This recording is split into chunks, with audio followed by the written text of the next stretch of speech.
Hello, students. Welcome to week 5 of Marriage and Family Systems. This is Professor Gonzalez again.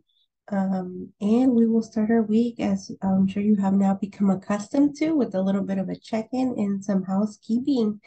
But first of all, I just want to let you know that I continue to think about you guys and I continue to pray for you. And that I'm here to support you and I'm here to help you. And I just want you to know that I understand that this is a lot of work and that I hope that you are taking enough time for self-care and for connecting with the people that you love and that you're having some alone time with God as you're working through this curriculum. And thank you for allowing me to be a part of your journey, for allowing me to be your guide through this season. Okay, right to work. So this week there are a few things that are expected of you. One of them is going to be your discussion board participation. Again, your initial discussion post, and then your interaction with a couple more students.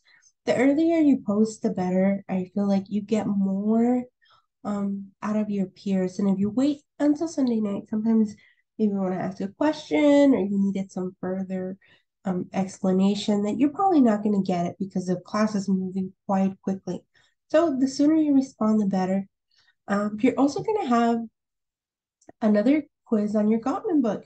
And this quiz is going to be based on your reading of chapter 8 through 10. And it's going to take approximately about 15 minutes to complete it. And you'll have 2 attempts to improve your grade. Your quiz will be closed on Sunday. And this is not news for you. You're already used to taking quiz in these classes. And so I'm sure you have an understanding now of what's required of you and the complexity of your reading. The third thing that's due this week is your attachment style video. Now, I want you to go into Moodle and to review all of the documents that you were provided with. Your attachment style video is going to consist of 3 steps. And the first step is going to be, okay, let me go back a little bit. This video is based entirely on your How We Love book. Remember how I've been encouraging week after week that you continue to do the reading? This is why. Well, this is one of the reasons why you're going to need it for this assignment. And so we want you to pick one attachment style that's described on the How We Love book. And be sure that you understand this attachment style before moving on to step 2. Step 2 is going to be you posting a 3-minute video. And you can use Zoom, Adobe, Loom, YouTube, or any other video app that you're familiar with. I have no preference, but the video will only last 3 minutes. And I want you to record your video in a well-lit place, somewhere where I'm going to be able to see your face and your outfit. This is a presentation by every sense of the word.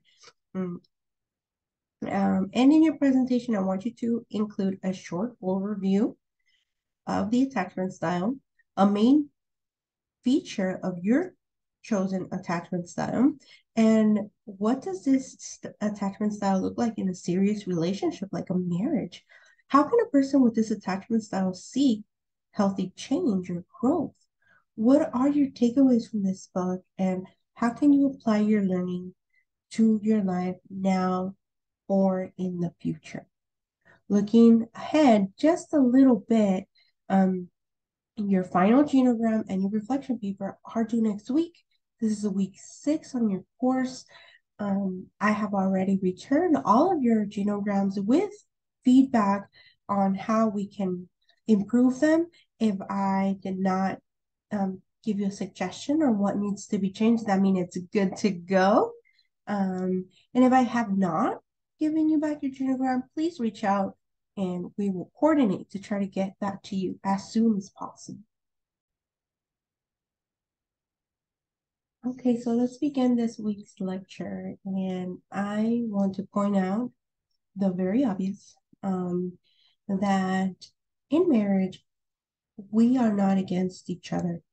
During conflict, couples can forget that their wife or their husband are not the enemy. They can forget that they're life partners. They can forget that they chose to be with one another, have a purpose in each other's lives, and are meant to influence each other and live their faith out or their values out with each other. Instead of attacking one another, couples are to work together and to ask God for grace before having these important conversations. Understanding that they are on the same team will bring some conviction, right? To seek God's guidance and how to communicate effectively in a way that's going to bring out a positive outcome, right? We want the Holy Spirit to be involved in our conversations and in our walk within our marriage. And let's just speak it out because this is what it is. The real enemy of marriage is not your partner, it is Satan. One of his names is the father of lies. And he wants us to self destruct and overreact during arguments because he hates marriage. And so the covenant marital union that speaks of the image of God and the faithfulness of God to his people, of course, the enemy is going to try to destroy it, right? And what happens when a couple is arguing? They're experiencing different realities in that same moment, right? So someone's reality is a little off. Something is their perception is being skewed, and it's good to kind of take a step back, take a breath, pray, rebuke the enemy, and really see what's moving in the spiritual because our fight is not against flesh and blood, right? It is against the principalities and the powers of this world. So remember, your spouse is not your enemy. You may disagree on some issues, but your allies, and on the same side. You are on the same team. You are partners in crime, if you may allow me to use that term. But you are together, right? You're in it to win it. And of course, the enemy is going to try to stand up against it, but greater is he who is in us than he who is in the world. This week, we are going to talk about principle number 5 in a resilient marriage. And in the 7 principles of making a marriage work, this principle is to solve your solvable problems.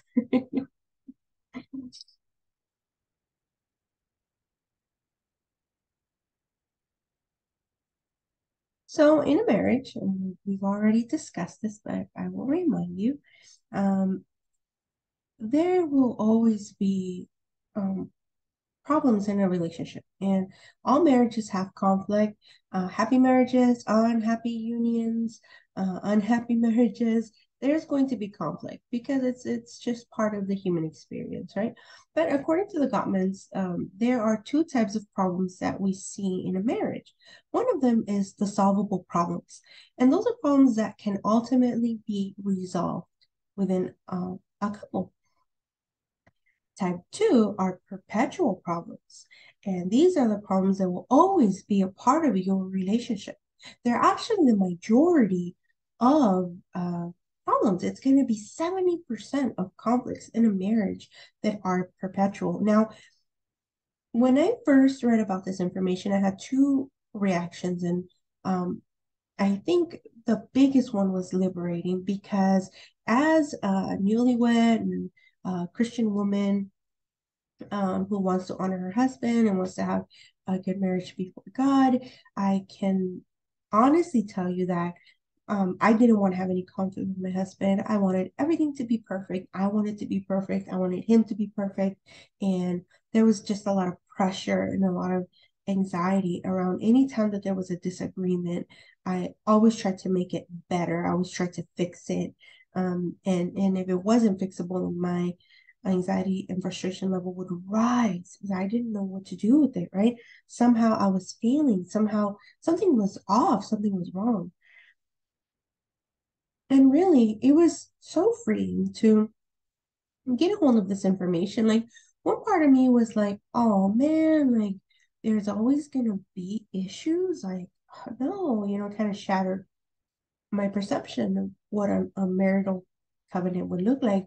But it was mostly freeing because it gave me the freedom, really, to accept myself and to accept my husband and to accept that there are some things that we're not going to agree on, that there are some things that we may never completely understand.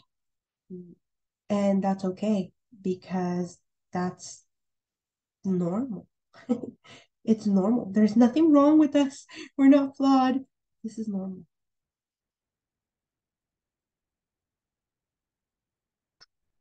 So, continuing with principle number 5, solving our solvable problems, the Gottmans give us some feedback, some information. They share some of their knowledge. And oh man, I love this image of these um, two people just warmly embracing each other, really like holding on to each other, right? Not just in body, but it looks like their spirits are holding on to each other. It's so beautiful. But some of the advice that we're given is to soften our startups. Softening our startup is going to help us because we are communicating to our partner that we don't mean any harm. We are safe, and that the intention is to connect or to communicate with our partner. We have to learn to make and receive repair attempts. We've been studying all of these principles. This is not new information for you, but this is how we solve the problems that can be solved is by learning to make and receive repair attempts. And so things like love maps and increasing our fondness and admiration really do give us more insight into our partners as to what's going to work to kind of soften the atmosphere when we need to talk about something. For example, my husband uses humor. Humor really works for me. He's really witty and he kind of like, be just out of nowhere, there's something really funny and then he just breaks me. And I've learned to receive that. And I use kindness and I soften my voice. And he can tell. He can tell that I'm being nicer even though I'm still upset, and that I'm leaning towards him. And usually that really helps him calm down too. We're also advised to soothe our partners to soothe ourselves when we're upset and to comfort our partners, just like this couple is doing here. And so, what do we mean by soothe? We want to regulate our emotions, and we can do this by utilizing very simple grounding techniques that engage our senses. Um, Things like visualization and breathing, deep breathing, right? Belly breaths or paying attention to the sounds in the room, um, feeling the floor under our feet. And I would encourage you to try to look for very simple mindfulness techniques that will help you regulate your emotions because we can do this as we're trying to solve a problem. I use breathing. Breathing is very helpful. Deep, long breaths will soothe um, and they just kind of help me regulate my emotions when we're having one of these problems. Also, comfort your partner. And for that, you're going to have to ask. You're going to have to ask your partner, how can they be comforted? And if it's okay for you to try to comfort them, if they're not going to find it offensive, if they're going to receive it. So Miguel will hold on to my hand and he will caress my hand. Usually, I'll be very vulnerable here. When we're having issues like this, it's usually like our parental stuff, like how are we raising our children? Because we come from two different family systems, right? And we're creating a new family system. And so he has asked me, is it okay if I hold your hand when you're doing X, Y, and Z. And I thought about it and I said, yes, that's okay. You can hold my hand when I'm doing X, Y, and Z so that you can help me align to my personal values of showing up with my children with compassion and kindness. And so he has learned how to comfort me. Also, because these problems are like fixable, quote unquote, um, there's gonna have to be some compromise. They're solvable because there's some collaboration. There's some brainstorming that's happening within the couple, and both of them are kind of finding a position where they can stand and they can live with that. So it's not about, I'm right and you're wrong. This is not where we use our black and white thinking, right? This is where we mingle in the gray. We mingle in the gray because we need to create something together. If it's not what one wants or the other, then that means that there's something new being created there, right? And even then, when I think about creation, I think about God, right? He created the heaven and the earth, the universe. He creates human life, and Can God help a couple create a solution for their problems? Yes, yes, He can. And again, be tolerant of each other's faults. You're going to make mistakes. I'm going to make mistakes. We're going to make mistakes because we're human. We're not in heaven. This is a fallen world. And so being very aware that just like your partner has flaws, you have flaws too. And creating a space where there's grace is important to solve the problems that can be solved.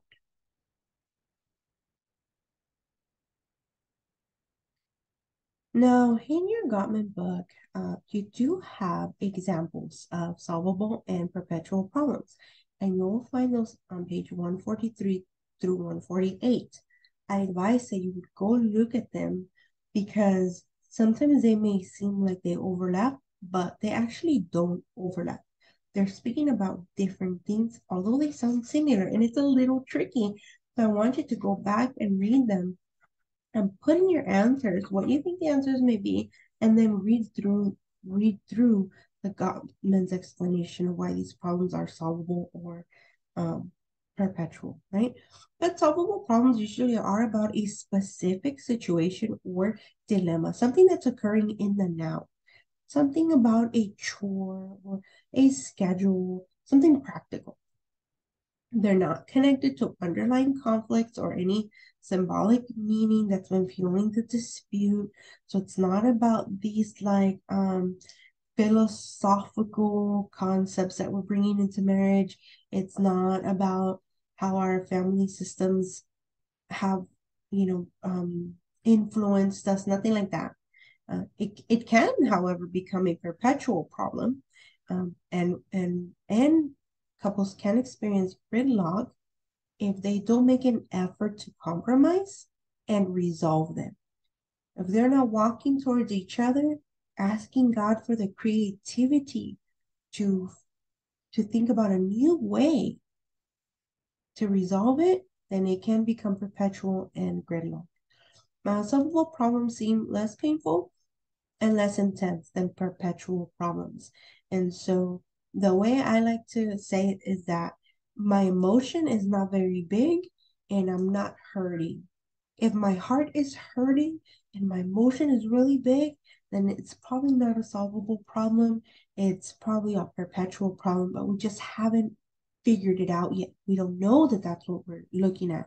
But really, if your emotion is really big, and this goes for guys too, okay? This is not just for women. Men express a lot of their emotions through anger because anger is a cover up emotion. And so anger covers up our softness, and our softness would be fear, our softness would be sadness, right? And so some men express a lot of anger or a lot of avoidance because they don't want to be seen with softer emotions. So when I say big emotions, don't assume I'm speaking about women. Mm, Please know I'm speaking about both sexes because both sexes experience emotion and both sexes hurt deeply. And so these are just a couple quotes that I want to share with you about marriage. Remember that when you're choosing a partner, you are inevitably choosing all of their stuff. The good, the bad, and the ugly. We come as complex beings and we present as complex, infinite beings with each other. And so successful marriages, um, to some degree, are able to choose how they want to cope with their partner's complexity. So let's talk a little bit about perpetual problems and how they are different. Perpetual problems, again, even the happiest couples have them, and they're most of them. And so it's important to learn how to cope with these problems so that they don't become overwhelming. Um, Keyword here is cope. Um, we have to manage unsolved problems by learning to live with them. We have to create a space for them to exist, right? Some couples deal with them by using humor, and then also kindness and whatever works for you guys. There's no one way, there's no one solution. Um, but the important thing is that you understand that they should not be ignored and they should not be avoided.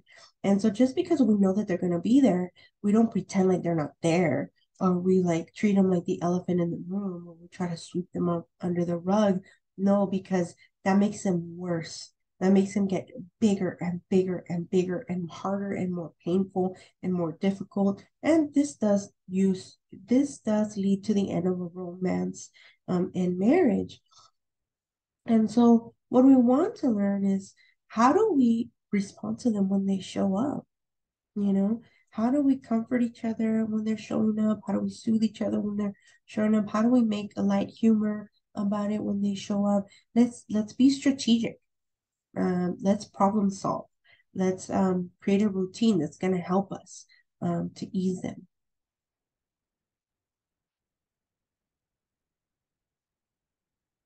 And again, just the last bullet reinforces what I said previously. Perpetual problems are not to be ignored. They are to be seen, acknowledged, and coped with. So we have to create space for them to exist in our marriage, um, in a safe space. It's okay that I don't agree with you on this and this and that. And it's okay if you don't agree with me with this and this and that. I still love you. I'm still present. I'm still going to be faithful. I'm still going to be with you. How do we identify perpetual problems? Um, they are what I would call a little bit more philosophical.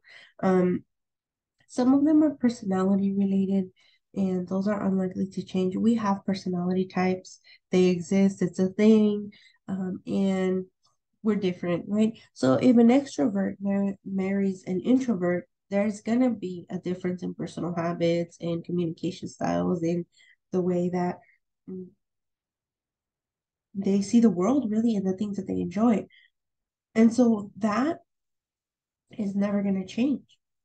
That's always going to be the case because they have different personalities. And and that's okay.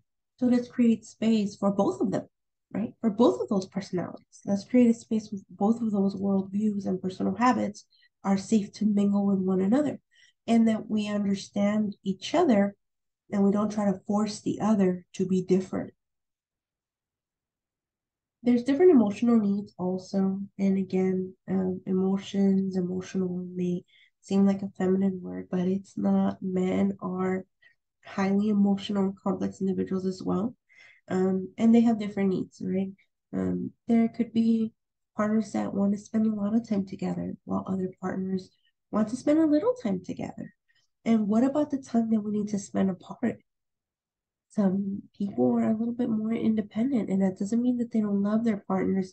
It just means they really enjoy their alone time. And of course, not alone time where you're hurting your partner or you're neglecting your partner. That's not what we're talking about. But can we recognize that we have different emotional needs, and can we make space for both of those, right? And how do I feel connected to my partner? Mm, do I have a different love language than my partner, right? Love languages were a trend not so long ago. They still should be because they're a real thing. But how do we feel connected to one another? That's not going to change either. Can we do both? Can we do, all of the things that makes us feel connected? And what is our emotional capacity, right? What is our threshold, our distress tolerance? How much can we handle? And then there's the underlying symbolic meaning of things. And we're going to talk about money a little more and about finances. But the number one cause of divorce in American couples is about finances. And couples argue about money, but they are not arguing about a piece of paper or the quantity that piece of paper represents. What they're really arguing is about what money represents to each other. And so people have different understandings of money. And it is really the underlying symbolic meaning. And money is just one of them. But this can also be about parenting. This can also be about work. This can be about faith. And so the symbolic meaning that we attribute to things may never change. But can we make space for all of that to exist within us? Gridlock. So what is gridlock? Gridlock is when a problem is unsolvable, right? But as we've been learning, unsolvable problems don't kill a relationship. They don't kill it, right? And they're going to keep returning over and over and over. But in unstable marriages, couples don't learn to effectively cope or live with the perpetual problems, and then they become gridlocked.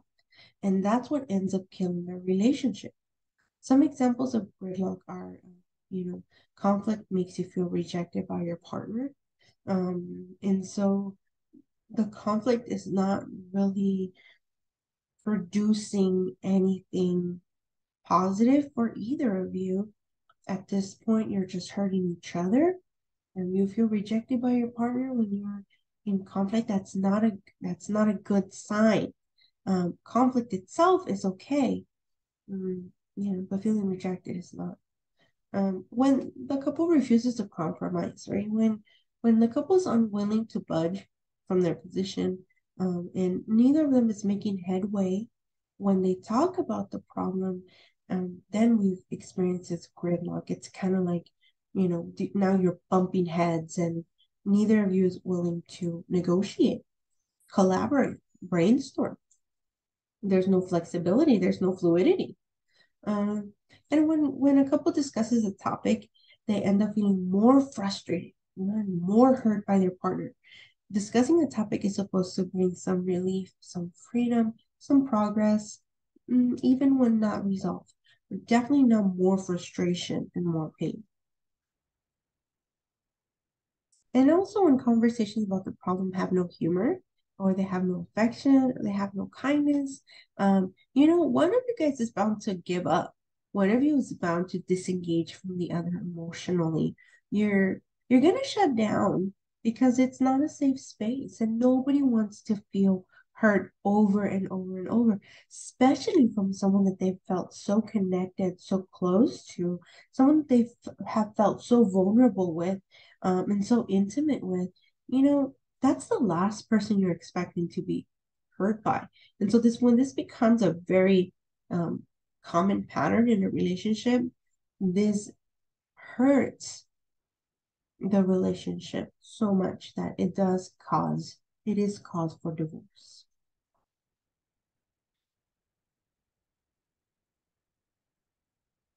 Oh, I'm just skipping all over the place this week. So we're going to talk very quickly about your discussion question as you think about the things that we've discussed in this lecture and all of the resources provided for you. I want you to think about how you have approached conflict in the past. And it's okay if you're not married, you don't talk about your marriage, but any close relationship, any close intimate relationship, how have you approached conflict? And what have you discovered from this week's reading or lecture that will help you in a current or future relationship? What new insights have you gained? And how will you be using them as you move forward, right? Because knowledge is power, and the more you know, the more responsibility you have. you have. Um, so I want to see how you would use in a practical way some of the information that has been shared with you this week. So this is not an in-person class. You don't have to do this for an assignment, but I do want to share with you that these are the things that come up continuously in marriage and family therapy.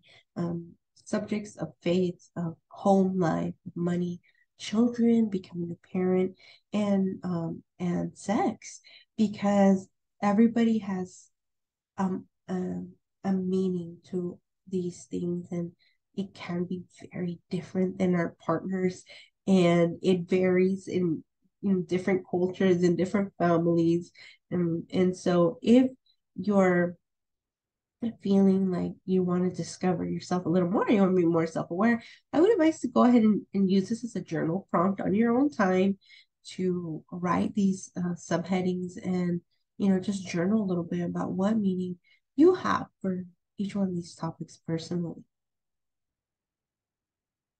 And we talked about the meaning of money. um you know take a minute to look at this and identify what money means to you. um I will share that for me, money means a few things, and one of them is freedom. So, doing the things that you've always wanted to do, right? Having a little bit of money saved up, and not having to feel like a quote unquote slave to your job is important to me. But I also feel like it has to do with survival, and money is a way for me to take care of my family. Um, and so it's important in that way for me as well. Those are kind of like the two meanings that I've given it the most. Mm. And then there's an empty space, right? There's other, because it can mean something different to you. And I know that it means different things to my husband. And I want to see if you're able to identify which of these meanings you've given money. Okay, so I said we would talk a little bit about finances because finances come up in marriage and family therapy all the time. It's a very common area of conflict for couples, um, because each person has a different meaning um, that they attribute to money, right? So we also bring all of our old habits into a marriage. And this includes behaviors around money, like the way we spend money and what we spend money on. Um, if we save or we don't save, how much do we save? Why do we save? And we also have rules about money from our family of origin. And this could have been spoken or unspoken rules. Did you grow up in a family where there was a lot of money and you guys never had to worry about that? Did you grow up in a family where you did with very little, and that was always a concern for your family? Did you grow up in a family where you had a one income household? What defined breadwinner?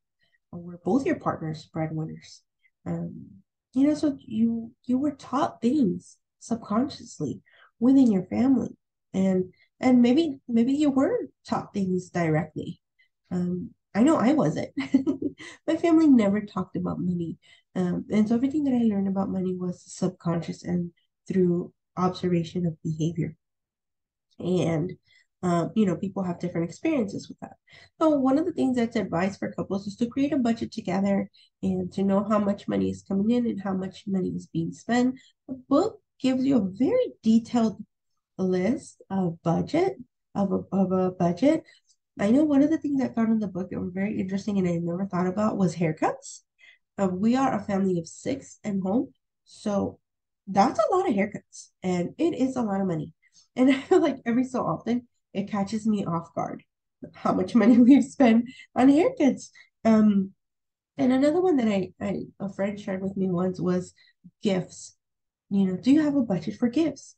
Or do you just spend on, you know, depending on how much you love that person, and that depends on how much you spend on the gift.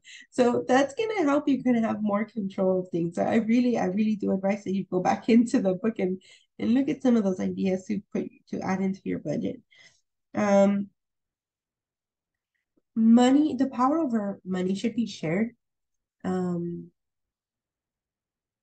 both partners should have the right to have a say so on how the money is being spent, even if only one is the breadwinner. Um, and it is important that you have rules around, what can and cannot be bought. I know if my husband and I don't agree on buying something, we don't buy it. Um, and part of that is because there is like a power dynamic that exists when one partner makes more money than the other. And so agreeing gives the person honor and respect. And that's just one that we hold on to. Um, and we just learned it, by the way. To continue our discussion on finances, each person needs to have some kind of autonomy over money. They need to have some kind of freedom. Mhm. Even if one spouse makes the money or makes more money, there shouldn't be a spouse that kind of dominates that conversation or becomes like the money police. Um, because it can make your partner feel like they're a child. Like you're minimizing them, or you're like they're inferior to you. Like I said before, there is a power dynamic that exists when that occurs, and there should be mutual respect for everything that's going, all the work that's being done in the home.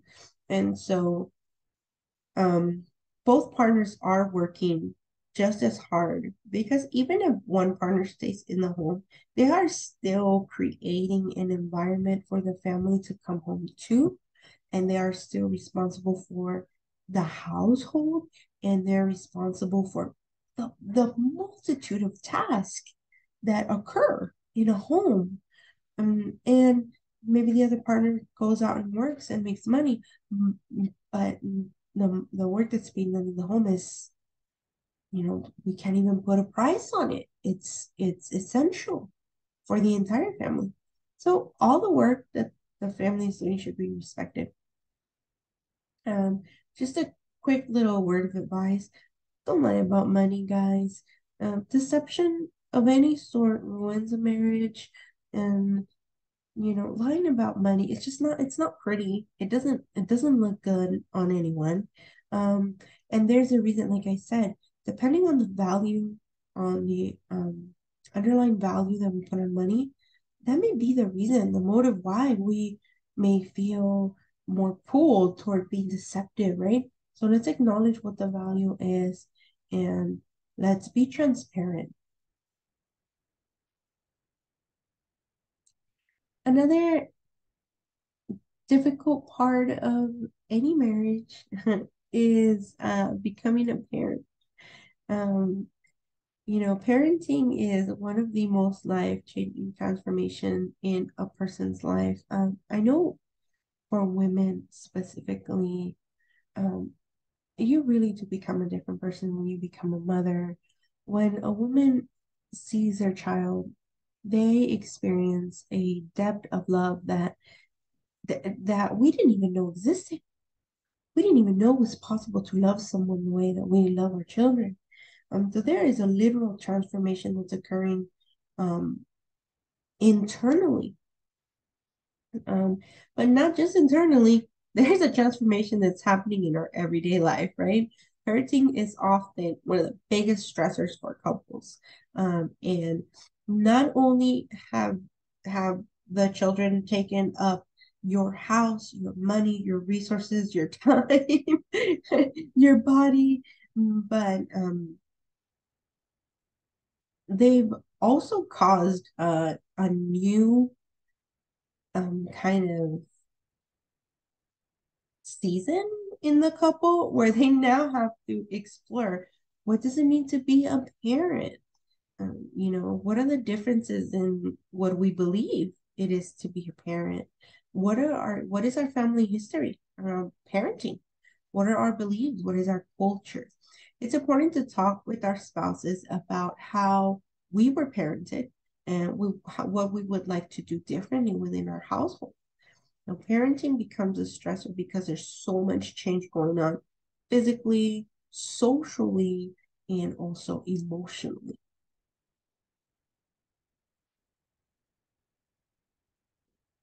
The experience of raising a child is extremely emotional. And that's normal. Let's talk again about, how the body changes and all the hormones that women are now experiencing from having a baby or lactating or breastfeeding. Um, let's talk about how much sleep these new parents are getting, right? And it's normal. It's normal. Your life changed drastically from one day to another. It's normal to have these like highs and lows when we become parents. It's important for parents to have self-compassion. It's important for us to be kind to each other and to ourselves as we're transitioning into this new stage of parenthood. Um, Once again, learning how to regulate our own emotions. Um, you know, because if we are unable to regulate our own emotions, if we can't find a place of peace and love and kindness towards us, there is no way that we are going to be able to communicate that to a child. If I can't take care of my own emotions, I'm not going to take care of my child's emotions. I can't. The children do add a load on a marriage relationship with time, energy, money, and emotions. Um, and that's why a healthy marriage is the best gift that we can give our children. Our children will benefit from our emotional health and our presence.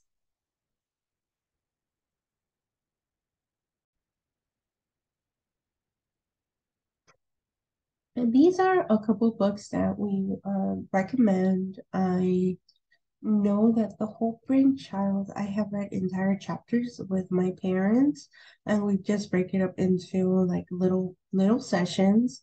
And this is what we would call some clinical case management and some family work. And it really does teach parents about how the child's brain works. It teaches them about effective solutions on behavioral techniques and emotional techniques that are going to support a healthy development of their children. Parenting from the inside out is a little bit different. And this book really helps us understand how we're showing up as parents, and how we can have a deeper understanding of ourselves and how we can raise healthy children. Because remember, we are part of a family system, right? And we bring all of that into our marital relationship, but also into our children, the relationship that we have with our children. So the more self-aware we are, the more we can be purposeful about our spiritual formation and our progressive sanctification. And so books like these are very helpful to bring that self-awareness and to guide us to becoming healthier overall, healthier adults, healthier believers, and to share our faith with our children in a way that's going to be understood by them, that we're not just saying that we are a certain way with our words, but we are really embodying all of these principles, right? Because we're healthy people, and we're showing our children a better way. So, I want to remind you, do not neglect your spiritual growth. As you can see, and you're going through this course, I'm weaving in spiritual themes because this is the way that I see psychology. I see psychology as a tool to help us walk in our faith and the things that we believe. And so I want to encourage you once again, do not neglect your spiritual growth. The state of your spirituality directly impacts your marriage and your parenting, etc. And we all have a calling. I believe that we all have a purpose. I believe that, but I also believe that our highest calling, if we are married and if we are parents, is the marital covenant and the parental relationship, and that these are the most meaningful and influential ways in which we share our faith with our spouse and with our children.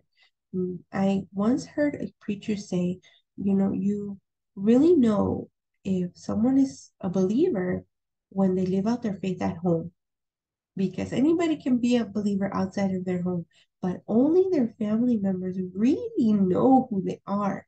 And so your own spiritual well-being, your own spiritual health is going to have a life-lasting impact in the life of your children. So make sure that your spiritual growth continues to be a priority.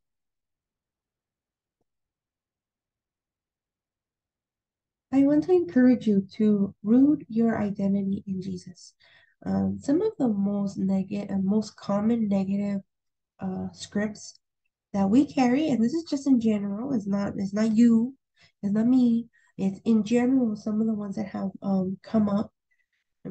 Some of our core beliefs is that we're not good enough, that we'll never amount to anything, that we are not smart enough, that we are not perfect enough, and that we're not gifted enough. And these are really beliefs that they skew the way that we walk in this world, and they skew the way that we manage our relationships. And so we know through scripture that none of this is true. Um, and so remember always that your new identity is in Jesus. You have been made a new creation. And while we do have history, we have a past, we also have a present, and we have a future. Remind yourself of what is true, what the scriptures say to us. It is good that you exist, and you are lovable. God loves you. You are good enough. I am good enough. I am a delight in God's eyes. I have nothing left to prove, and I'm allowed to make mistakes. It's okay to make mistakes. Remind yourself of what is true. Remind yourself, this is a verb, this is an action, this is something that we have to take responsibility for doing. I'll share with you very briefly this small analogy. So, reminding ourselves how to think is really telling our brain, right? We're taking control. We're telling our brain how we want it to function. Think about it. Our brain has neuroplasticity, and so that means that it's changing. It continues to shift. Right? It's not like a rock. There's flexibility in it. And so think about it as if you were going on a trail. You're going hiking, you're taking this trail, right? The trail is very clearly marked. Everybody's been going on that trail for the last 20, 30 years. We know what the trail looks like when we go hiking. But you want to discover a new trail, right? So you say, I don't want to go on this trail anymore. Even though this is default, I want to create something new, right? I want to create a new thought. Think about it that way. You want to create a new thought in your brain. Is like creating a new trail, teaching your brain, right? So when you first start on that trail, you're gonna have to stomp off the grass, and it's gonna be hard, and you're really gonna have to work hard at it. You're gonna have to be mindful and purposeful. But eventually, the more you walk on that trail, that's gonna be the default trail. And the trail that you used to use, there's going to be grass on it now. There's going to be weeds on it now. It's probably going to overflow and then like blend back into the wilderness. You will not see that trail again. And your new default will be this new trail that you've constructed. So think about reminding yourself of what is true as creating a new default thought, right? You are showing your brain how you want it to work.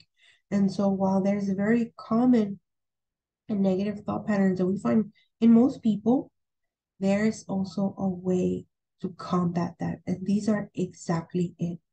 Remind yourself, um, write them down on a piece of paper, use them as affirmations. Look at yourself in the mirror as you're saying these things, because these core beliefs really do influence the way that we show up as parents and as spouses. And yes, we've made mistakes, that we have a history, but we are a new creation in Christ. We are empowered by the Holy Spirit to to change and to bless our families and to break generational curses, and and just to bless generation after generation that comes from our family. So I want to end today's session with this, and I am I hope that this was a blessing to you, and I hope that you are that you are just reminded that I'm here for you, and if you need any help, you could just reach out. I'm only an email away. Okay.